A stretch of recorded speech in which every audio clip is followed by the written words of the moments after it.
guys, ayan. Ito guys ay tanim kong oregano. Guys. Pero guys, may nakita ako sa FB guys. 4 na piraso na dahon ng oregano is 45 pesos guys. Binili niya doon sa isang mall dito guys sa Quezon City. Nakita ako siya is 45 pesos. 4 na piraso guys. Ito guys, libre lang guys. Sa gusto guys nito, libre to guys. Dati marami ako dito guys.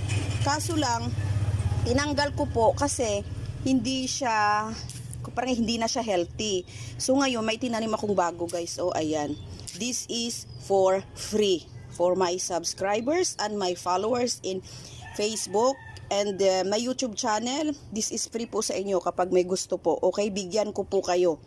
Okay guys, pero kayo na pong mag-pick up, no?